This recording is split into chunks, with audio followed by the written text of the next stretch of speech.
YCP హయాంలో భూ కబ్జాలు చేసిన వారి భాగోతాలు ఒక్కొక్కటిగా బయటపడుతున్నాయి. వైసీపీ నేత గౌతమ్ రెడ్డి బెదిరింపులు, దాడుల వెలుగులోకి వస్తున్నాయి. ఓ భూ వివాదంలో ఉమామహేశ్వర శాస్త్రి అనే వ్యక్తిపై గౌతమ్ రెడ్డి దాడి చేయించారు. ఈ కేసులో ఆయనకు ఉచ్చు బిగిస్తోంది.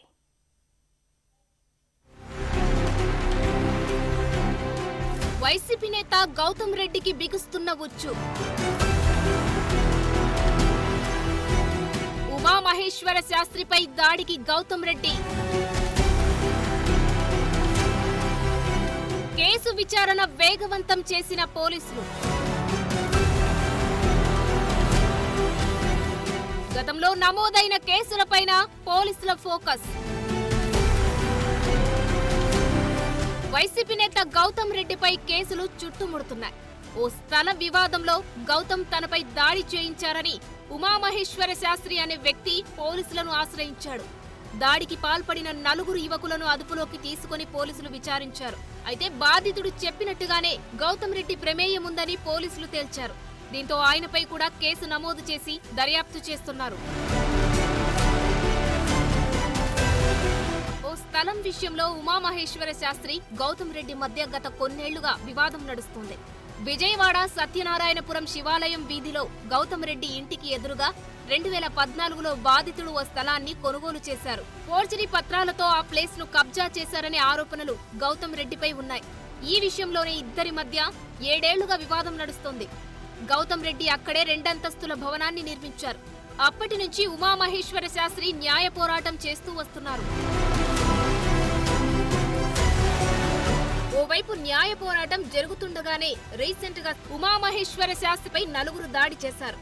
దాడి చేసిన వారిని ప్రశ్నించగా గౌతమ్ రెడ్డి తమకు సుపారీ ఇచ్చారని చెప్పారు. గౌతమ్ రెడ్డి తమపై దాడి చేయడం కొత్తేమి కాదని బాధితుడు ఆరోపించారు. తమ భూమి ఇచ్చేయాలని వేడుకున్నా ఆయన కనికరించలేదని ఆవేదన వ్యక్తం చేశారు.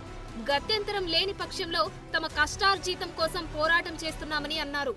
2019లో నా మీద ఒకసారి అటాక్ జరిగింది.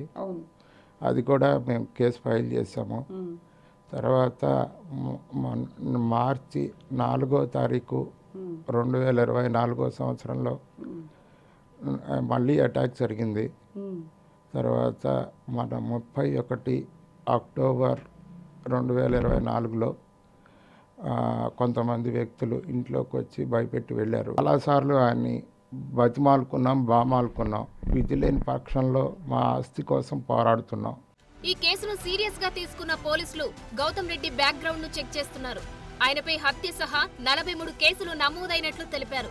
గతంలో నిందితుడిపై రౌడీ షీట్ నమోదైందని, కానీ అది ఎందుకు క్లోజ్ అయిందో తెలియడం లేదని విజయవాడ సిపి రాజశేఖర్ బాబు అన్నారు. అది ఎందుకు మూసివేశారో పరిశీలిస్తామని తెలిపారు. గౌతమ్ రెడ్డిపై నమోదైన కేసులన్నిటిపైన విచారణ చేస్తామన్నారు ఆయన.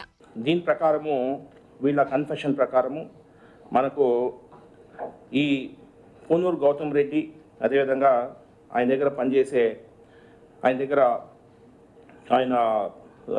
ఆయనకు సంబంధించిన ఆయనకి క్లోజ్గా ఉన్న ఇంకొక అడ్వకేటు, అదేవిధంగా ఇంకొక పురుషోత్తం అని ఆయన, అదేవిధంగా ఈ బండసీన్ అని ఆయన మీద వాళ్ళు చెప్తున్నారు.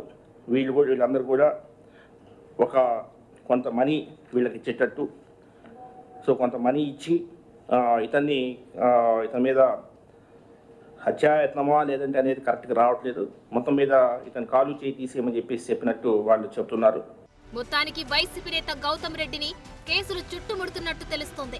మరోవైపు బాధితుడికి ఎట్టకేలకు న్యాయం జరిగే అవకాశం ఉందని స్థానికులు చెబుతున్నారు.